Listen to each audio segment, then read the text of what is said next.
Hey, what's up? It's Zin. I wanted to make this video to talk a bit about why I stopped making as much gaming content lately.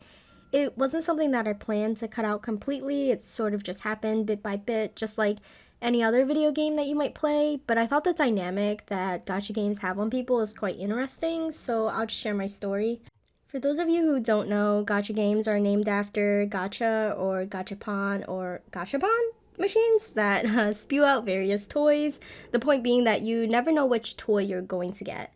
There are games that you roll for different characters, different weapons, different items with different rates of getting each said item or character, etc. Now, I don't think there is anything inherently wrong about gacha games if you play them responsibly, but since a big part of my channel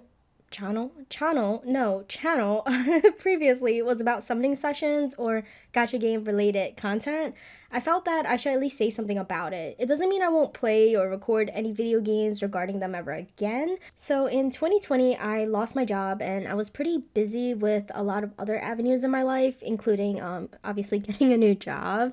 So the time just wasn't there to be playing. I think it was like 3 or 4 games that I was playing at the time.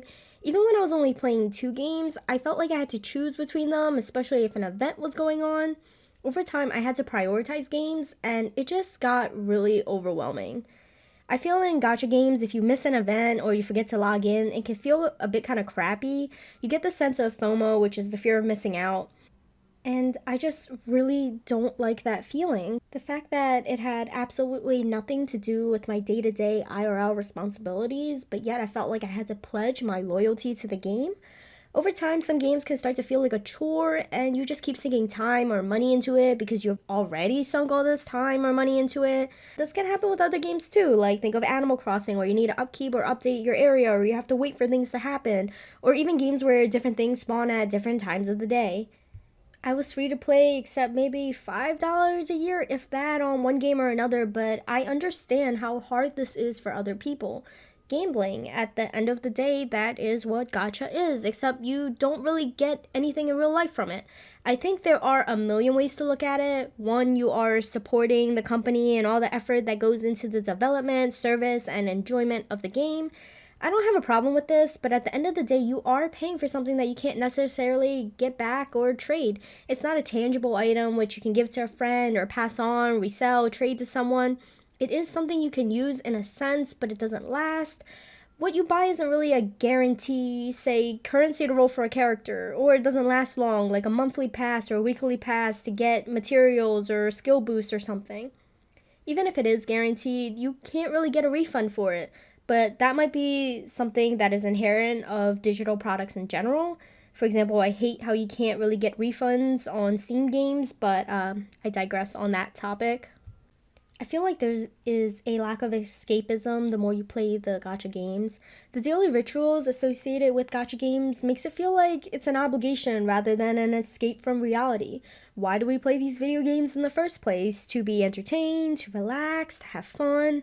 All 3 of those eventually, arguably, go out the window if you play a gacha game long enough. I'm not saying I'll give up gacha games completely. I think the most recent gacha game I've been playing is Genshin Impact, and those rates are just abysmal.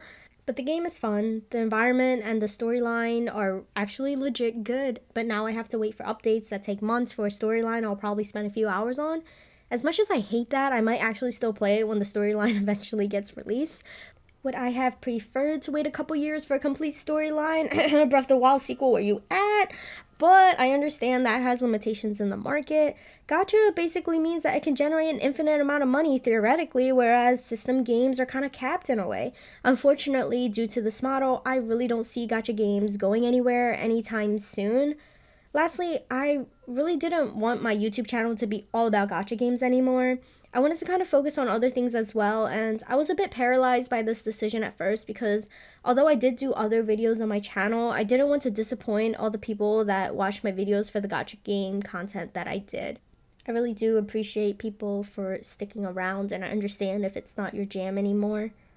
However, I feel like video games will always kind of be a part of my life, but if you're anything like me or going through something similar where if you feel that your life might be slightly better if you stop playing gacha games, I would definitely try to put barriers in place to prevent you from playing the game or at least prevent you from buying anything in the game. You can always re-download the game if you really want to play. I feel like I never really missed any of the games I ended up uninstalling. I do also think that video game addiction is a real thing. I don't want to talk too much about it, mainly because I think it's a serious topic and I don't want to gloss over it in a video on something that I'm not ready to talk about or ready to summarize. Anyway, this video was just a way for me to kind of lay out my thoughts and also try out some new editing techniques. I welcome any thoughts you might have. This video format and the way of doing things or doing these videos are kind of new to me, but I really do want to try to be a little more brave on the internet, expressing my thoughts and being a bit more vulnerable, which is actually why I started my YouTube channel in the first place, hence the name Zin Says, to share my thoughts and my words. I know that comes with its own path of destruction, but like I said, I gotta be strong. Anyway, thanks so much for watching. I'll catch you guys again next time. Bye!